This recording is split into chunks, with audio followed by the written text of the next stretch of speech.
ইলিশ মাছ খেতে কার না ভালো লাগে, সবারই পছন্দের একটা মাছ। তো অনেকেই মাছের ঝোল খেয়ে থাকেন, ভুনা খেয়ে থাকেন, সরিষা ইলিশ খেয়ে থাকেন, পটলের পাতলা ঝোল, আলু বেগুনের ঝোল এইসব রান্না করে খাওয়া হয়। তো আমি আজকে এই ইলিশ মাছ লাউ শাকের আগা দিয়ে রান্না করে দেখাবো।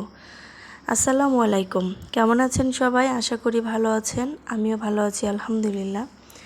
তো এই ইলিশ মাছ রান্না করার জন্য প্রথমে আমি কড়াইয়ে তেল গরম করে পেঁয়াজ কুচি দিয়ে 3টা কাঁচামরিচ দিয়েছি আস্ত, দিয়ে দিয়েছিলাম একটু জিরা বাটা, অল্প পরিমাণে আদা রসুন বাটা, লবণ, হলুদের গুঁড়ো, জিরার ও মরিচের গুঁড়া। ভালোভাবে মাছগুলো দিয়ে কষিয়ে নেব।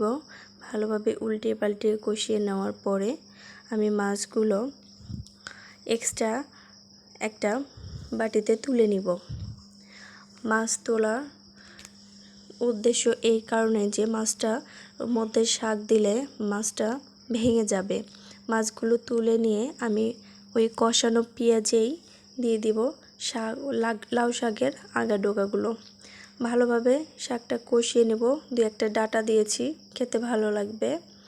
এবার কষানো হয়ে গেলে দিয়ে দিব মাছ দেওয়ার পর চুলার মিডিয়াম আছে আমি 15 মিনিট রান্না করে নিয়েছি। তারপরে আমার ফাইনাল লুক এই তো রান্নার।